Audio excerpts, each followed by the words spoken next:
We have Roy Lee, Akiva Goldsman, and Lorenzo di Bonaventura. I think some of you have seen their movies. I'm pretty confident. Let me just do this, and we're golden. Does everyone have their phones on silent? Yep. Okay, we're good. So I have a ton of questions, but I really want to start first by saying thank you, Comic-Con, for letting us put on this panel, and thank you guys for doing this panel with me. And one last thing, please, everyone register to vote. That's all I'm going to say about that. What do you guys think would be surprising for the audience to learn about, to learn about being a producer in Hollywood? How undignified it is.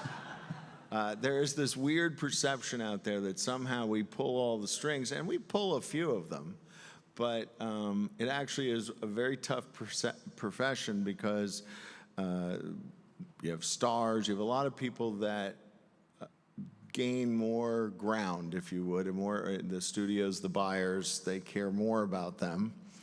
And now there's this thing called credit proliferation that's happened in Hollywood, where there's so many producers on the project that when we're on it, we don't know who's in control. So it leads to this lack of respect. And I think people think, oh no, you know, the fat cat producers, and they got it all going. It's a fight. Agreed. Thank you for having us. Thanks for listening to us.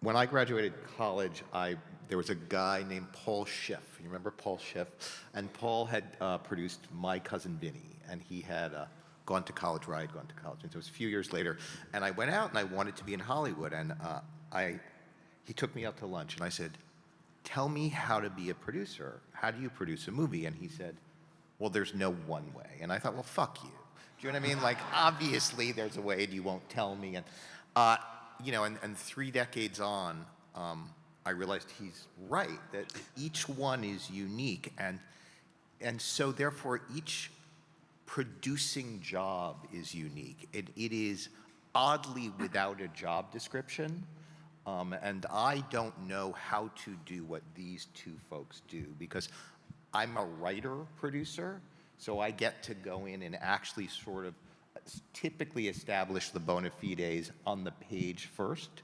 To be a producer without bringing with you a secondary or a primary set of skills is, I think, the hardest job in Hollywood. I recommend it to none of you.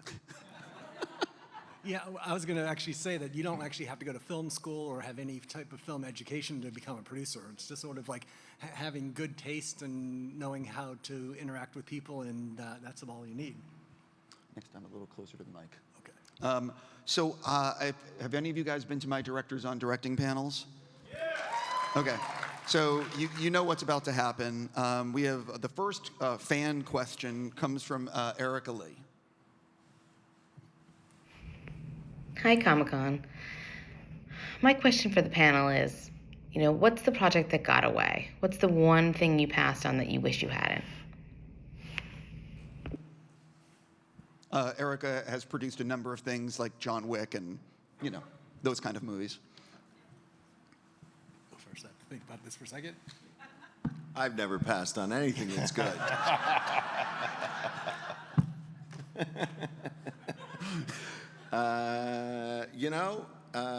This gentleman wrote an extraordinary movie based on a book that most people couldn't figure out what the movie was. And then I think you won a little thing called an Academy Award. So I would say that's the one where you go like, how is it I couldn't see it? I just couldn't see it.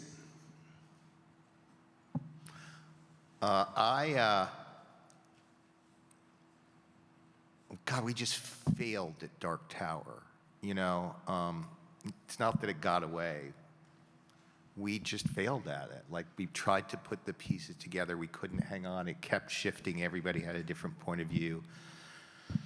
So many of us that started it lost any chance to hold on to it. And by the end, it was a lot of significant hopes and dreams that led to not very much. And that's not exactly passing on a thing, but it's a loss of a thing. I guess it's the same type of thing where a loss of a project that I feel was with Frank Darabont after he had done The Walking Dead. We were working on a sequel series for The Thing, which was picking up at present day after the events of The Thing actually happening, and it was done as a series, and he wanted to do it like The Walking Dead and turn it into like a thing set in the U.S., but we never got it off the ground. We got a script written, but the studio hated it. That makes absolutely no fucking sense. Like, yeah, anyway, how has the role of a producer changed from when you started to where you are now? I think when I started, it wasn't as IP-driven as it is now. You could actually develop things.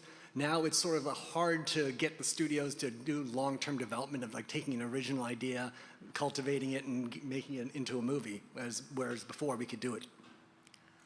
I didn't start as a producer. I really was a writer. I became a producer just so if somebody had to fire me, it would be me. But I will take this opportunity to tell you why I'm here. And the reason I'm at this panel is because of Lorenzo. And what I mean is the reason I'm at this panel is because of Lorenzo. I had no career. I was a brand new screenwriter. And this gentleman to my right took a flyer on me, and then another, and another, and another. And it's an extraordinary joy to be old and still be sitting next to you. Yeah. Yeah, we had some fun together.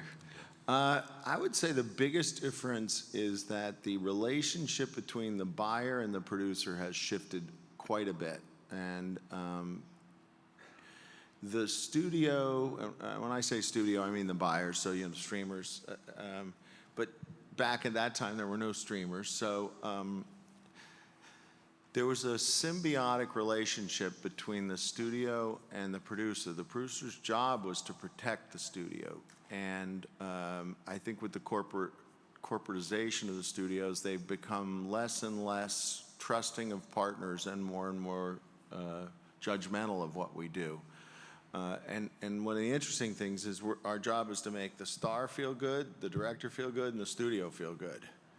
And when I think as a process, it was a much more smooth running process because there was a sense of commonality in the goal. And now, for whatever reason, and I do think it's largely the corporatization and how they look at it, there's a breakdown in that sense of utter trust in your producer. That doesn't mean a studio didn't see the weakness that the producer may have or the inclination and adjust to it. But now that fundamental relationship has really changed, and I think it's one of the reasons why I would say we've had some quality issues over the last decade, because the producer usually is the first person in and the last person out. And so in a way, they're the guardian of the DNA of whatever this is. It doesn't mean they're right all the time, but you have a much better chance of doing something high quality if you can protect the DNA. The next question comes from producer Jeremy Latcham.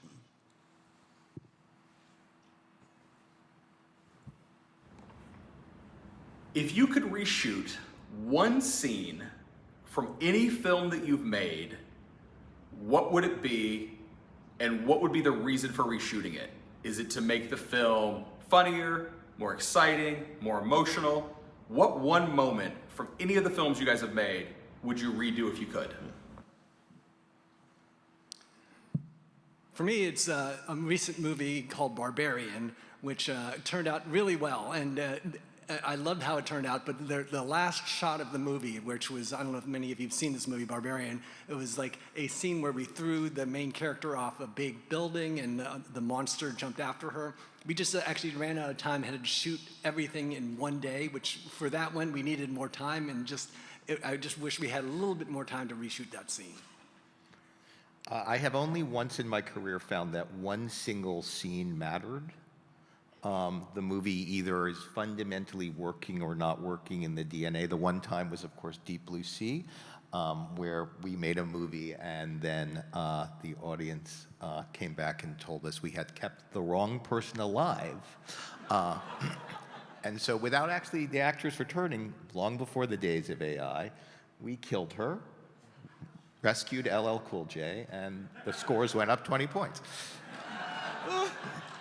It's even better. We did the audience preview, and we couldn't figure out why it was scoring so bad. And there was one card that was written by, I think, a stone-cold moron with a crayon, I think, in his hand. And it, like, he read it, but he solved it for us because he said, "Save the parrot, kill the bitch." So we couldn't save the parrot, we killed the bitch. We did, and it worked. Yeah. I can't believe I didn't know this story. Yeah, true. Oh, yeah. True. I keep looking for that guy. I want him to see all my movies. You guys have all worked with the big studios and the streamers. What is the big difference, if there is any, between making something for a studio versus a streamer? Well, I think there's something very strange that's happened, you know, and I think we're seeing this clearly, obviously, in the sort of the collapse of the streaming model, at least in terms of the scope and scale that we had become accustomed to in the last few years. But they've unhooked the metric of viewership to success, which is kind of horrific and counterintuitive, because obviously what we do is we make things so people will see them. And when that sort of correlation vanished, when it became this sort of more abstract notion of subscribers and generating an increase of subscribers proportional to the base number they have, very different from if you're Apple or Netflix, right? Then what started to happen was the idiosyncrasy of keeping people's jobs became more important than the success of the movie. In the old days, if you made a hit, you made a hit. And everybody, and we could have fought, and we could have struggled, and hopefully we stayed within the bounds of sort of ideal civil struggles most of the time. And then we all looked at each other and we went, okay, we fought a war together and we won, or we lost. I remember you called me once and you said, I'm calling you today because the movie tanked and people won't typically call you when it tanks. You know, like the truth is we become friends, we become teams, you know, and I haven't seen Lorenzo in 8 years. It all still kept you connected because you built a thing together, and that thing was then exposed to the world and the world reacted. Now, because there's no metric to determine whether something was successful, it is just the people in place who can either take credit or lay blame that creates the profile of the movie and whether it was successful or not, including the media. And that's true of television too. And that's really complicated because the proving ground is supposed to be the audience, and it stopped being that. Although this week is the first week that on a project I have at Netflix that they're negotiating to pick up, the compensation has changed now that they're changing it to be like a metric of like box office bonuses, similar to box office bonuses, where it's a chart of like, if it hits this amount of viewers, you get this amount of compensation in terms of an increased back end. So it's going to be different now because it motivates the producers to actually do a movie that gets a bigger audience and actually push and promote and try to make the best movie possible. I actually, before Lorenzo answers, I'm curious because you've done a lot. Is this like brand new contract stuff? It was actually just yesterday they submitted the proposal to me, and I haven't even looked at the details yet. So yeah, because I've been hearing that this was coming from Netflix and even like Apple. Everyone is looking at the numbers in a different way. But how? You haven't seen the contract, so you don't know. I'm curious if it means like, if you normally got paid $5, is it now going to be you getting paid $2.50 with a stronger back end? Do you know what I mean? Yes. You're no longer getting the buyout right in front. And before, you just get a buyout as if it was a sort of a hit and you'd make it that much money. Now it's like if it gets a lot of viewers, you can get a lot of money. Got it. Sorry for interrupting, Lorenzo. Well, since we're on the topic of streamers, you know, I think it's what both these guys are saying is what's happening, and the experience of it. I find that it'll be great when they tell us it's better numbers, but it's still an abstraction because we don't know what the hell they're saying to us. I mean, they're smart those guys are very smart, and they do not share a lot of the information, which is alien to those of us who worked within the studio system, where they shared a great deal. Plus, you had you did $10 million Friday night, or you did $100,000 Friday night, and you had such a quick sense of accomplishment or failure that I think it was a better proving ground in a way, because you really did feel the failure. It's public. And that's a different thing, and you really don't want to experience the failure again. So, it sharpened, I know it sharpened my instincts, because every time you failed, you're like, you go back and go, all right, how'd that happen? Because I don't want that to happen again. And, how many subscribers there are, or what is the number of people who tuned in, and they have a lot of different metrics. How many people actually watch it to the end, and all these things. I don't find the tangibility of that, and I hope that with this new thing, we're going to start finding that. Yeah, they have to be a little bit more transparent now that advertising has become on every service, and so they have to be transparent with them. The next fan question, comes from producer Simon Kinberg. Hey, Comic-Con. This is Simon Kinberg. Hi, Kiwi. I have a question for this esteemed panel. The question is, you've all worked on big IP-based franchise, fanboy girl movies. I want to know how that is any different, better, worse, than working on original movies that have a sort of civilian, non-fundamentalist fervor to the audience. Bye. Who wants to start? I could jump in on that one. It's interesting when you have I produced the Transformers, and we have a rabid fan base, thank God. It's dangerous one of the interesting parts about it is there are so many people with so many different opinions that it starts getting really confusing to listen to. And I think one of the big differences is you have a fan base that you have to respect when you have a franchise like that. And at the same time, I remember when we did the very first movie, I remember the very first reactions when people saw advertising. It was, Michael Bay ruined my childhood. They hadn't even seen the movie. But, it tells you how dear they hold their sense memory of it. And I find the thing that is the most difficult, or I'll say the most sort of turbulent part of it is, if you really gave the fans exactly what they asked for, they actually would not be happy, because it's from what they've already seen.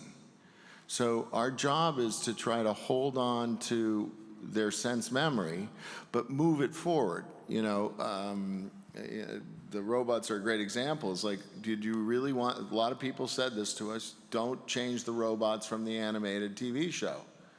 Well, that would look awful on the big screen.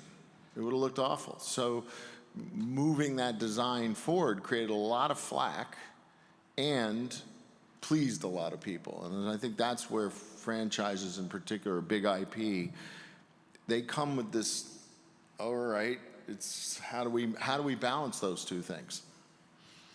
Yeah, I agree. I think that, I'm sort of a serial adapter, and I've adapted things that lots of people have feelings about before they see the movie, and things that nobody has a feeling about before the movie. And I think the rudder remains the same. The rudder is affection. Like, I think that you shouldn't have a creative point of view about something in any deep way unless you have a deep affection for it. And that becomes your guide. So you can't possibly anticipate what everybody wants from a Star Trek episode, because so many people want so many different things from a Star Trek episode. But if you are a fan, know what you would like. And if you can bring that point of view to bear and listen to what other people say they would like, then that's where you have the opportunity to have some fidelity to the source material and to expanding it. Obviously, in the case of the adaptation of a novel nobody's read, there's less reactivity, but still it has to work, and it has to work on its own terms, and that really has to do with whether or not you've invested the affection and attention to have a point of view. Yeah, for me, whenever I develop something that's a huge IP, I always try to find people who have no connection to it, who know nothing about it, to read over our scripts to see if it resonates with them. Because I want to make sure that anything that we develop will please the fans, which usually is the most people who are working on the movie, as well as people who have no idea what it is. And so if it can please both, that's what usually turns out the best movies, similar to like the Lego movie or with It. You guys have been involved, all three of you have been involved in so many different projects. What's the one that changed the most in the editing room in ways you didn't expect going in?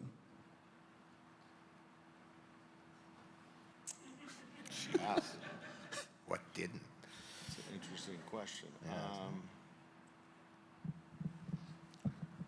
Well, for me, there's one movie called The Strangers where the original version of the movie, when we tested it, tested the lowest test score in Universal history, and it was just like so bad that the studio just wanted to dump the movie, and we just brought in an editor who just rearranged everything and made a totally different movie that we didn't even test, but then when it was released, it turned out to be a hit movie.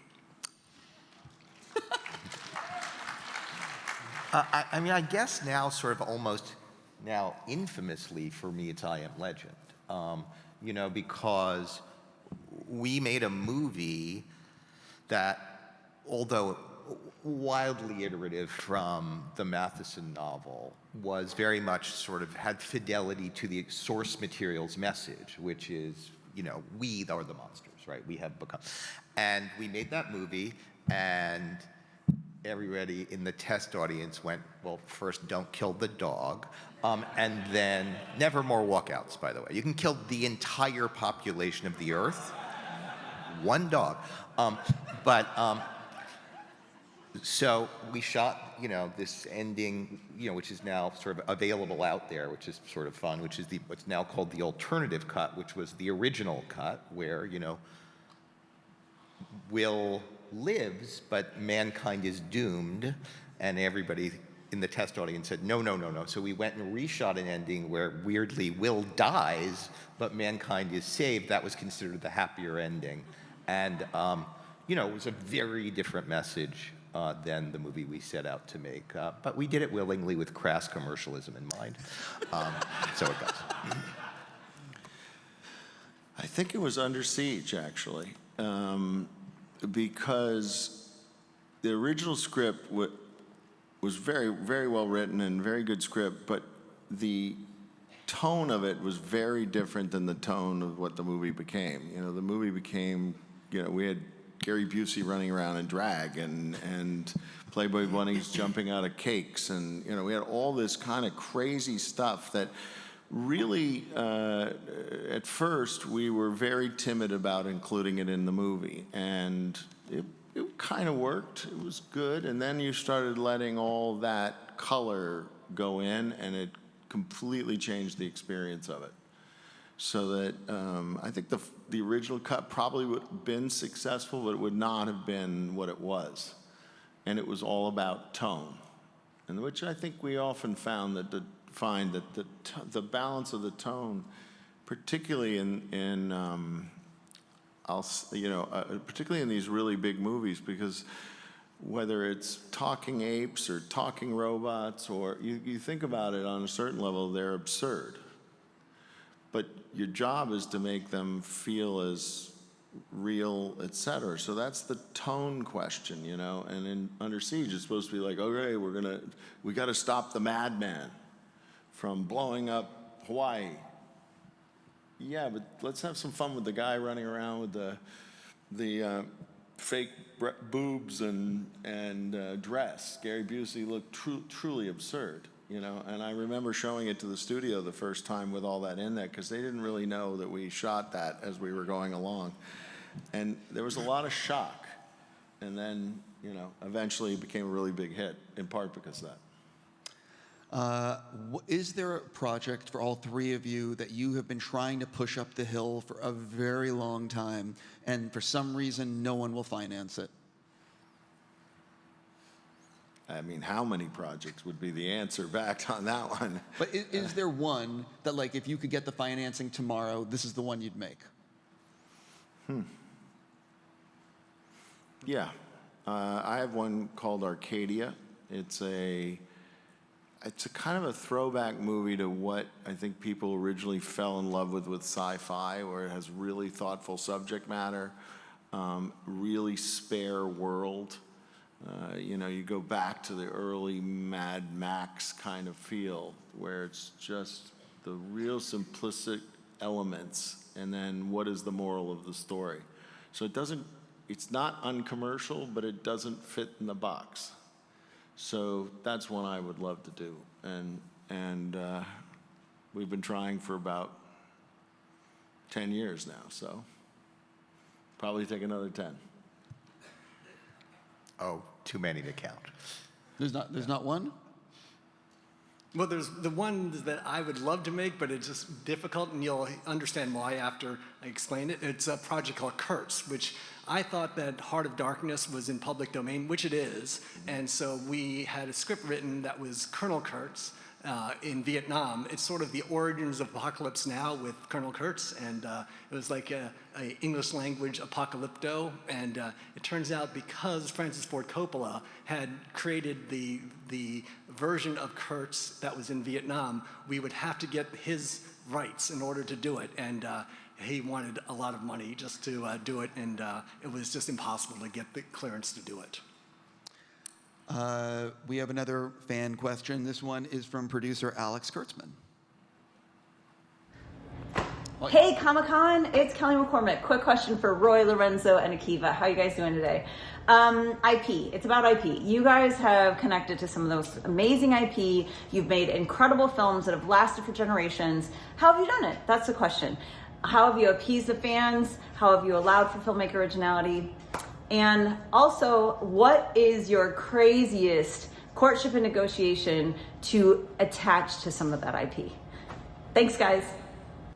I obviously said the wrong name. That's my fault. But anyway, Kelly recently made Fall Guy. Just FYI. I was just trying to figure out why Alex looked so good. So. You didn't hear the He question. transitioned. Yeah, well, he did well. Does anyone want to answer what Kelly said? You know, she asked, I think, about 4 questions. So which part of that question I think us for to me, add? the stuff at the end, which is like the courtship of getting someone, can you each share a story about trying to attach someone to a project Yes. and like what the lengths you had to go Okay. to get this person? So I have a good story. I was at Warner Brothers, and we had never done a movie with Arnold Schwarzenegger, and I had a lot of friends within the larger Kennedy, Schwarzenegger, Shriver world. So, and I was headed to Sun Valley to go skiing, and I knew I would run into Arnold, and I'd known him over the years at different family functions, but we've never gotten him. So I decided that the way to get Arnold was I would just wait, and I knew there would be this one moment we'd show up at the ski lift at the same time, and Arnold would say, "Come on, Lorenzo, you know, come on with me." And so and it happened. And on the ski lift, the two of us are talking, and Arnold pointed out that he'd never done a movie for Warner Brothers, and why doesn't Warner Brothers like him, and don't we have anything for him?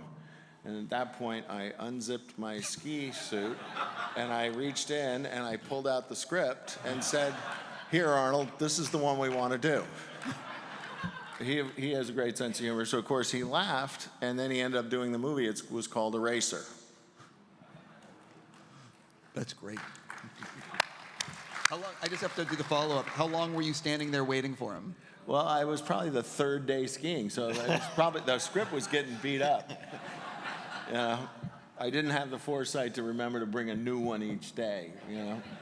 Lesson learned. But, you know, we will go to any length, particularly the bigger the movie star. We'll go to whatever it takes. You know, I'm a huge fan of movie star movies. I think it's the way to actually see, not every movie, obviously, but I like to give over my faith or my the morality of the story or whatever it is to that guy or gal.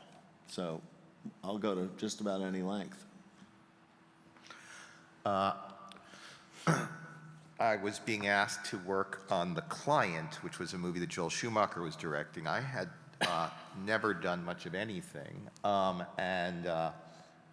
suddenly Joel Schumacher was off to Cannes with a movie called Falling Down, and I was to go meet with Susan, who decided that she had hated the script that had been written, and my job was to have a conversation with her and keep her in the movie. Susan Sarandon. Susan Sarandon. So it was not a writing function, it was a quasi-producing function. And so off I went, and I was besotted with Susan Sarandon. And I couldn't imagine that I was suddenly flying to New York to go to her apartment. And I thought of all the things I was going to say to her to try to convince her that the next version of the script would be great, that Joel had a point of view that was going to be incredibly successful, that there were themes here in The Client about age and race, and I was the first time I'd ever flown first class, so there I was in first class, and Walter Koenig, who played Chekhov, was in first class too, and I spent the whole time not asking to get an autograph, and I got to Susan Sarandon's apartment, and there she was. It was a loft, and Tim Robbins, her husband, was there, very tall. And I just said, "Oh my God, I loved you in the Rocky Horror Picture Show." You know, touch it, touch it, touch it, touch me is my favorite. Anyway, it worked, but not on purpose.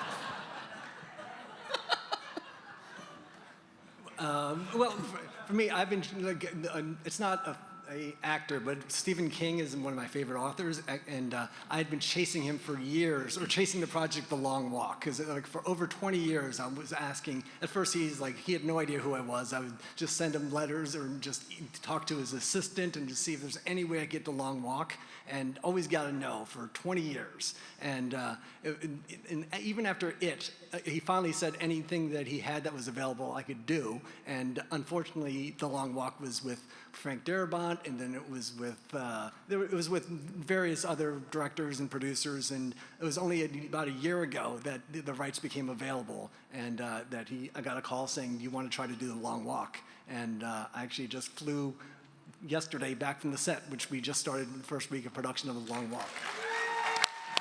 And for people that don't know, who do you have in the film, and who is directing? Francis Lawrence, who's friends with all of us here at the table, is directing the movie, and we just announced today that Mark Hamill is one of the stars of the movie. And I think now let's have a question from Alex Kurtzman. Hey, Comic-Con, it's Alex Kurtzman, reporting live from Toronto. My question for the esteemed producers, hi everybody, is obviously streaming has changed the way movies and television get made now. I'm curious to know how it's changed since you started as a producer. I'm also curious to know what new opportunities exist for you as producers that didn't exist before. Have a great panel. He looked better in the last one. To me. I'm with to you. Me, yeah. I'm with you.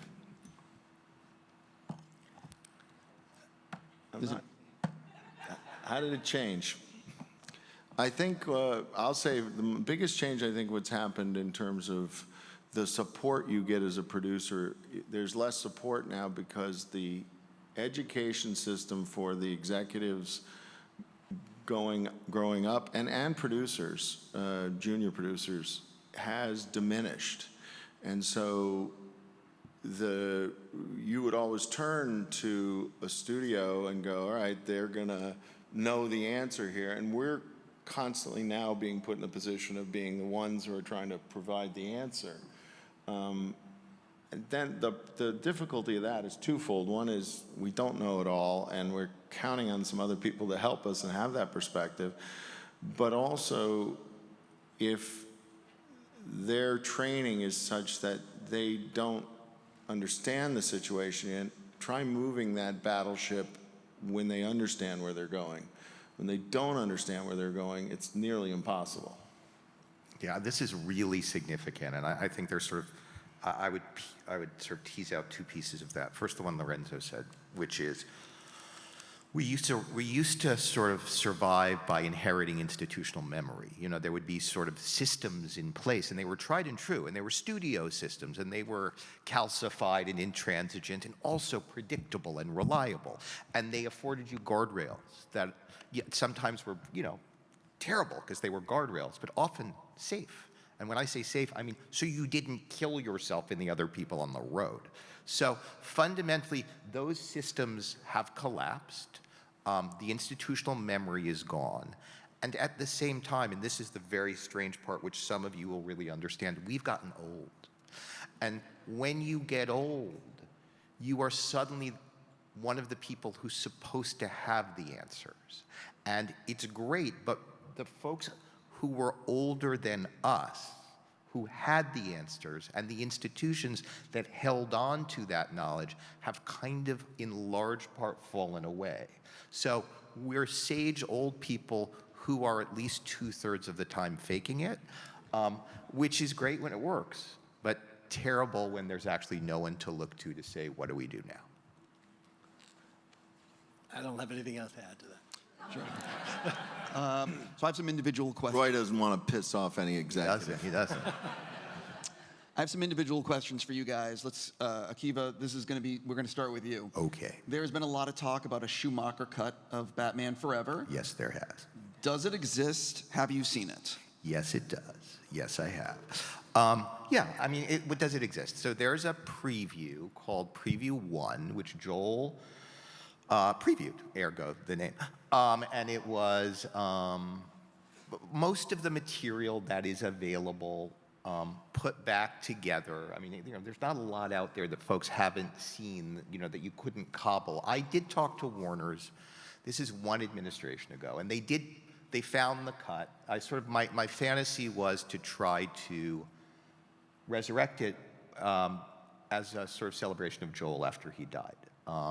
And to sort of dedicate a cut to him because it was darker, you know, it was very much a kind of, you know, Bruce was haunted by his past, he felt guilt. I mean, it's all the stuff you've read, none of it's mysterious. But, you know, it was sort of a more modern interpretation of the narrative, you know, one not dissimilar to those that, you know, we've sort of caught up with now.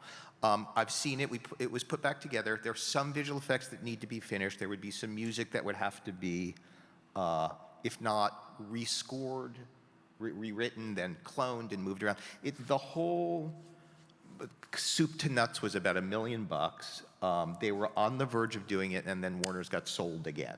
And so it sort of went the way of all flesh into now there's a whole other DC sort of, you know, it's new again. And you know, I will once, you know, the new DC world is moving forward, you know, bat my eyes at everybody again and see if once more we can resurrect. I really hope it happens. I just want to see it. Of all the things you worked on, how shocked are you that Practical Magic is getting a sequel? I mean, please. I mean, it's the only thing that I've worked on that my children have seen any of. And they've just fast-forwarded through the parts that weren't for them. So great, because my daughters will now actually be involved in talking to me about something I've done, maybe. Are you involved at all in the sequel? Yeah, I'm writing it. Oh, see, I actually... Which, you know, it's Hollywood, so marginal involvement, but yes.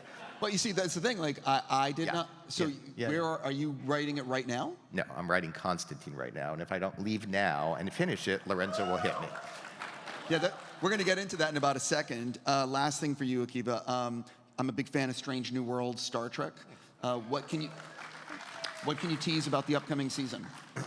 Nothing. I have to tease it on Saturday at the Star Trek panel, or Paramount comes over and they yell at me and they take this away. And I got it. I'll leave that alone. We're going to get to Constantine in a second. Roy, I'm going to jump in with you. You are producing the Minecraft movie, so what can you tell people about it? Nothing. It comes out next year. That's about all I can tell you. It stars Jason Momoa and Jack Black. I'm still going to follow up with Roy. Will the movie retain the game's monster designs? Yes, it will, but in live action. Okay, and one last one. Is it more like Lego Movie Barbie or more like Mario movie? Like, what would you compare it to? It's more like the Lego movie live action. It has a comedic tone. Jared Hess, who had done Napoleon Dynamite, is directing it. Okay. Yeah. One other question for you. You have been developing Dragon's Lair at Netflix for like forever. What's the status?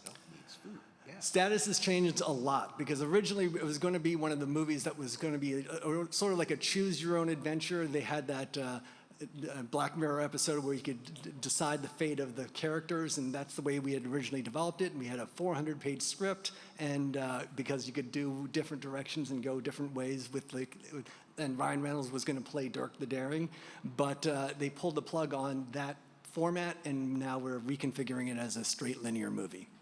Oh, so is someone writing the script now, or it's? Yep, the same writers. They just had to take the 400-page script and pare it down. Okay. I'm curious, you have been working on BioShock for a long time. Can you tell anybody any updates? Same thing, reconfigured. It was originally done with a previous regime, and the new regime has lowered the budgets on things, so we're doing a smaller version of the movie, but it's eventually going to get made, with Francis Lawrence directing. Well, the thing about what I'm curious about is with a, I guess like less. I mean, I'm butchering the way I'm trying to say this question because I guess you could go harder with it if you're not making like a $200 million movie. You could do maybe more boundary pushing, or is that, you know what I mean? It's going to be on a more personal point of view as opposed to like a grander, big, epic movie. Okay. Lorenzo, I have some questions for you if you don't mind. A lot of people don't realize that when you were at Warner Brothers, you were the one, I believe, who bought Harry Potter. So talk a little bit about what it was that said, oh, we need to buy this. It was a great book. It really was. It was. You know, we got it in galleys, which is before it's been published, and it had been submitted by David Heyman, who was the eventual producer, and you know, at first I didn't rush to read it because they were kind of, it's a kid's book. That's how it was described to me, you know. And then eventually when I did take a look at it, I'm like, this is not a kid's book. This is an everybody's book, you know. So we bought it, and then I promptly got a call from one of my bosses going, what are you doing? You spent so much money on a kid's book. Which I guess I shouldn't say the option, but it was a good chunk of change, and it was more than we would normally spend on, quote, an adult book, too. So I was like, well, it's not really that. You know, it's for everybody. And they're like, no, it's either animated or they're small. And I said, well, this is not animated and it's big. So I then hired Steve Kloves to write it, who was known for dark, violent, sophisticated characters, and a very expensive writer, and by the way, stayed with the franchise, I think, for every single movie. And then I got that call, which is like, okay, what are you doing? Like, I don't get it. You just spent, you know, you're almost, I was in basically $2 million at that time, and then, Steve's great. He's going to do a really great job. And then the book gets published, and I want to say 2 months or so, you know, the mind plays tricks, but I'm going to say 2 or 3 months after that call about what the hell you're doing is Harry Potter appeared on the cover of Time magazine. I never got the call going, you knew what you were doing. I am very excited for the possibility. We've talked for many years about G.I. Joe Transformers and if they'll ever meet up. There's talk that Chris Hemsworth and you guys are working on a Transformers G.I. Joe movie. Is this the case? What's going on?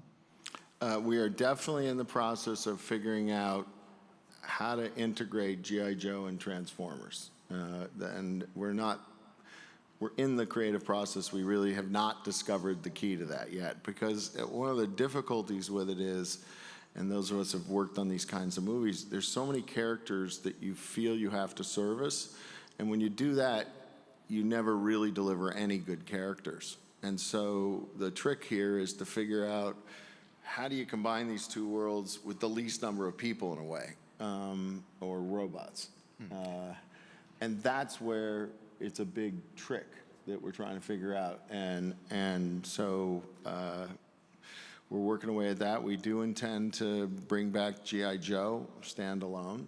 And we've created a complication for ourselves because we just did the animated movie, and to our wonder and to our real happiness is that because there's no human characters in the animated movie, the characters of the robots are so much more sophisticated and rounded because they cost too much in live action, so we're always trying to figure out how few words can we get from that, whereas in animation it's all the same.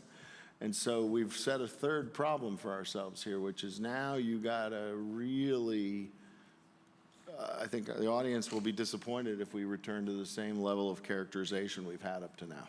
It's funny you say that because I've seen Transformers 1. They did screenings in New York and LA that we partnered up with on Tuesday night of this week. It's fantastic, and fans are gonna love it. And it's, what can you actually tease people about Transformers 1? Well, I think we've talked about wanting to do this story for 15 or 20, almost 20 years. And the thing about it is this is great. It is literally a great origin story. You don't have to make up anything. You do always make up something, but basically in its form, it is a story of two best friends who become mortal enemies. It's biblical. There's a lot of great things, and we always strive to make character-based action-adventure movies, but we often don't quite get there on the characters, and this movie is only about the characters. It's really very little about anything else, so it's really an interesting kind of, it proved out to be a really great decision to go take that story and do it, and and it's going to cause problems because now people are going to want the robots like that. So we're going to have to figure that out. Can you sort of touch on what ILM did with the animation, because it looks fantastic? Well, it's two things. I mean, ILM did a phenomenal job, but our production designer and our director really had a great imagination, both hardcore Transformers fans, and our goal when we hired them was to create something we've never seen in the series. And the color of it in particular was one of the things every time we've seen Cybertron looks, metal and dark and kind of unhospitable, and we're like, why? So we turned to the kind of purples and yellows and give it a life. And so the design of it through the execution of it, it really is beautiful and lived up to our highest bar that we were trying to get to. You guys touched on Constantine 2 a little earlier, and I want to go back to that. What's the status? What's going on? How is it going? It's going fine. I'm writing a script about Constantine 2. It's good. I mean, I hope to have a script for my partners soon. How is that for a non? How long? Let me ask this: how long have you been working on the script? Yes. Indeed. Are you surprised that it's finally gaining momentum? Because I remember we talked a number of years ago. I think it was the COVID year, where we talked virtually. It was Keanu, you, and Francis and I, and we talked about the possibility, and I feel like, did that help? Yes, I mean, you get to be one of the patron saints of this redux. Fundamentally what happened was, it went through a bunch of different lives at Warner Brothers, and, we had always been trying very hard to reconvene the group from the first movie. Francis and Keanu in particular had very much wanted to revisit the character. As I'm sure those of you who follow this know, and those of you who don't shouldn't, the movie we made, we thought was PG-13, and then it was R because of demons, because by the way, demons are. And so, you know, everybody sort of felt, gee, if it was going to be R, we might have dug a little more deeply into some of the stuff we were working with. And so there was always this sort of desire, if not lurching, to try to redo it. And we tried it for TV and for, you know, and we could never quite get the rights back. The rights were sort of going around. And it was really, you know, there was a sort of groundswell, you know, that Well, they did a anniversary TV panel. series somewhere in there. There was a TV series somewhere in there, indeed. And then Keanu went on Colbert. Not 2 nights ago when he did it again, but a few years ago, and said it's the one character I'd like to revisit, and you'd be stunned what that will do when it comes to a studio's enthusiasm. Shocking. And so life returned Particularly to the project. right after Wick. Yes, that did help. Let's not forget. Yeah. And so, yeah. So at least you can say you're writing an R-rated script. Oh, I can't say that. Right. I'm definitely writing a script about Constantine. Right. Too. You know what's funny about Constantine? Because I was president.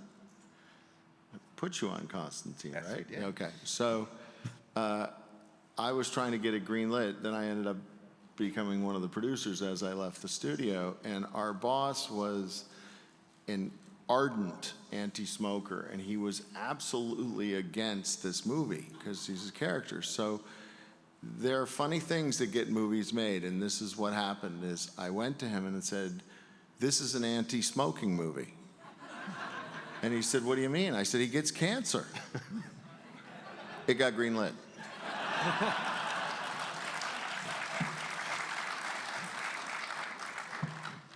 That's fantastic. Literally fantastic. Let's talk about the other one, which is I Am Legend 2. Sure. Okay. So here's what's going on with I Am Legend 2. You writing this one too? I am. Shit. Sorry. So I wrote a draft.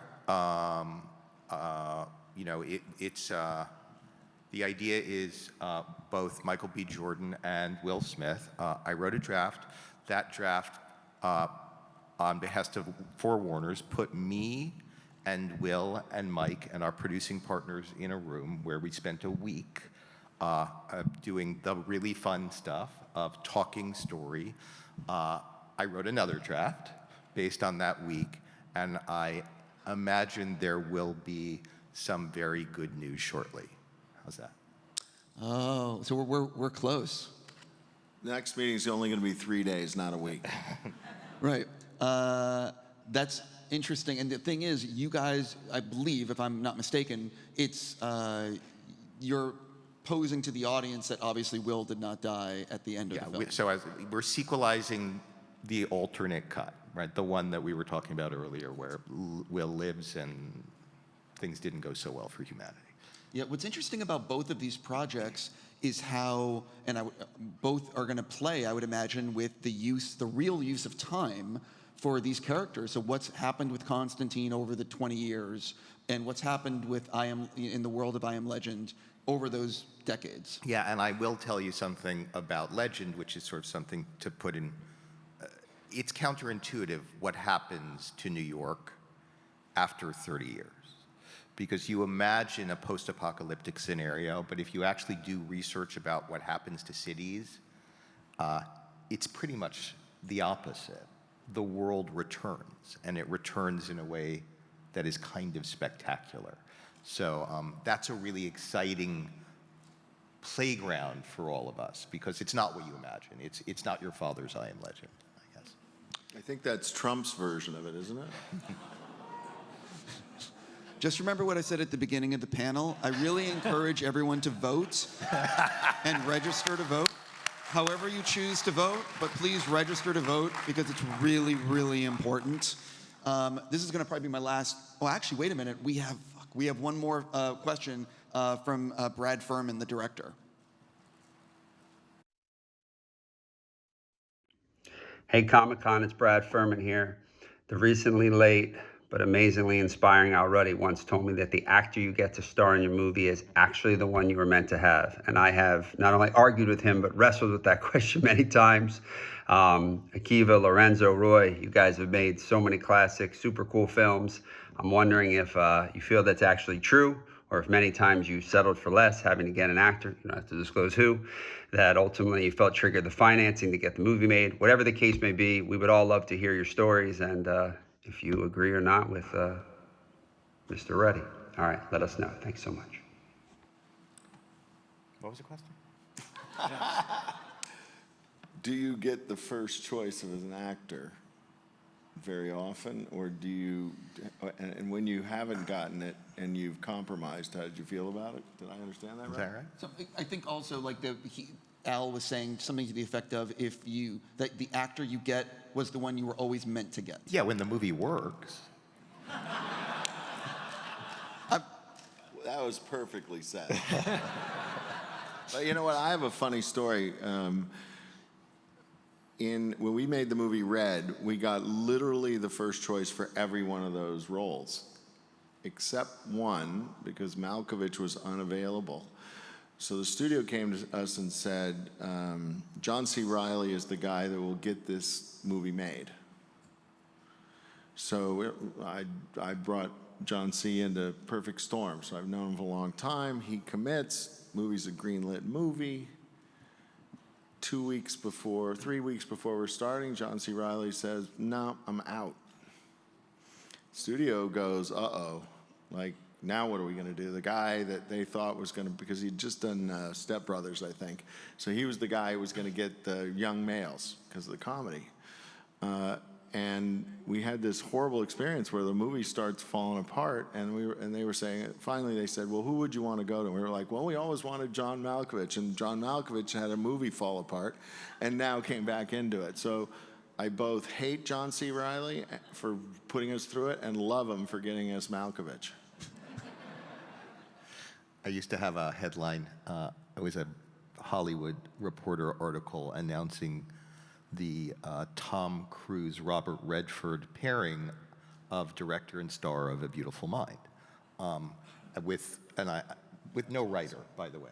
So somebody had written writer to be named later and stuck it in, even though it was based on my screenplay, and I was sort of like, everything has happened perfectly, and then of course none of that happened, and I thought, you know, my life is ruined, and the thing that I love the most will never get made.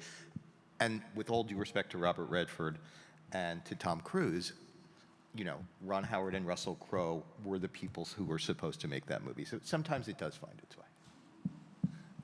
For me, it was Robert De Niro was supposed to be in The Departed, and at the time he was going to play the role that ended up being Martin Sheen. Martin Sheen did a great job, but it was unfortunate because Robert De Niro was, I guess he was going to direct a movie, and he had that Good Shepherd movie greenlit during a time when we were shooting, and so he had to drop out, and that was, I don't know if we were greenlit because of De Niro at the time, or it was moving forward with him, and that was one of the things I wish it was him, but it was still good with Sheen.